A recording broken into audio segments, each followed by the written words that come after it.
ಈಗ ಜಗದೀಶ್ ಅವರ ಒಂದಿಷ್ಟು ಜಟಾಪಟಿಗಳನ್ನು ನೋಡಿದ್ದೀರಿ. ಸೊ ಮನೇಲಿ ಮಾತ್ರ ಕಂಟ್ರೋಲ್ ಮಾಡೋದಂಥದ್ದು ವಿಚಾರ ಅಲ್ಲ. ಸೊ ಹೊರಗಡೆ ಬಂದ ಮೇಲೆ ಕೂಡ ಈಗ ಸಾರ್ವಜನಿಕವಾಗಿ ಒಂದಿಷ್ಟು ಗೂಸ ತಿನ್ನುವಂಥ ಕೆಲಸ ಕೂಡ ಆಯಿತು. ಸೊ ಅವ್ರ ಮೇಲೆ ಅಟ್ಯಾಕ್ ಆಗುವಂಥ ಸನ್ನಿವೇಶ ಕೂಡ ನಡೀತು.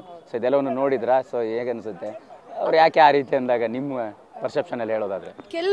ಅವ್ರು ಹೇಳೋ ಕೆಲವು ಮಾತುಗಳು ನಿಜವಾಗ್ಲೂ ಸತ್ಯನೇ. ಇವಾಗ ಅಣ್ಣಮ್ಮನ ದೇವ್ರನ್ನ ರೋಡಲ್ಲಿ ಕೂರಿಸಿರೋ ತಪ್ಪೆ ಅಲ್ವಾ, ತುಂಬ ಪಬ್ಲಿಕ್ಗೆ ತೊಂದರೆ ಆಗುತ್ತೆ.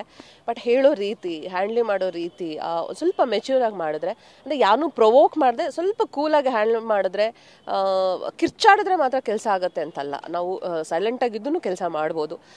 There is a right way to everything. ಯಾರಿಗೆ ಏನೋ ಹೇಳೋದಿದ್ರು ಅಥವಾ ಸಲಹೆ ಕೊಡೋದಿದ್ರು, this a right way. Actually ಅವ್ರು lawyer, you should have very much control. ಅಂತಂದರೆ ಈಗ ಎಷ್ಟೋ ಕ್ಲೈಂಟ್ಸ್ನ ನೋಡ್ತಾರೆ, ಎಷ್ಟೋ ಸಿಚುವೇಶನ್ ಹ್ಯಾಂಡಲ್ ಮಾಡಬೇಕಾಗಿರುತ್ತೆ. ಸೊ ಎಲ್ಲೋ ನಾವು ತಾಳ್ಮೆನ ಕಳ್ಕೊಬಾರ್ದು ಲಾಯರ್ಸ್ಗಳು.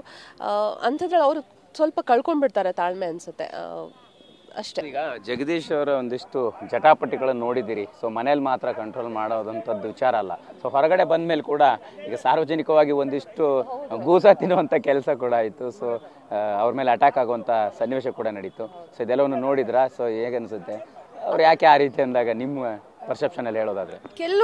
ಅವ್ರು ಹೇಳೋ ಕೆಲವು ಮಾತುಗಳು ನಿಜವಾಗ್ಲೂ ಸತ್ಯನೇ. ಇವಾಗ ಅಣ್ಣಮ್ಮನ ದೇವ್ರನ್ನ ರೋಡಲ್ಲಿ ಕೂರಿಸಿರೋ ತಪ್ಪೆ ಅಲ್ವಾ, ತುಂಬ ಪಬ್ಲಿಕ್ಗೆ ತೊಂದರೆ ಆಗುತ್ತೆ. ಬಟ್ ಹೇಳೋ ರೀತಿ, ಹ್ಯಾಂಡ್ಲಿ ಮಾಡೋ ರೀತಿ ಸ್ವಲ್ಪ ಮೆಚ್ಯೂರ್ ಆಗಿ ಮಾಡಿದ್ರೆ, ಅಂದರೆ ಯಾರನ್ನೂ ಪ್ರೊವೋಕ್ ಮಾಡದೆ ಸ್ವಲ್ಪ ಕೂಲಾಗಿ ಹ್ಯಾಂಡ್ಲ್ ಮಾಡಿದ್ರೆ, ಕಿರ್ಚಾಡಿದ್ರೆ ಮಾತ್ರ ಕೆಲಸ ಆಗುತ್ತೆ ಅಂತಲ್ಲ. ನಾವು ಸೈಲೆಂಟಾಗಿದ್ದೂ ಕೆಲಸ ಮಾಡ್ಬೋದು.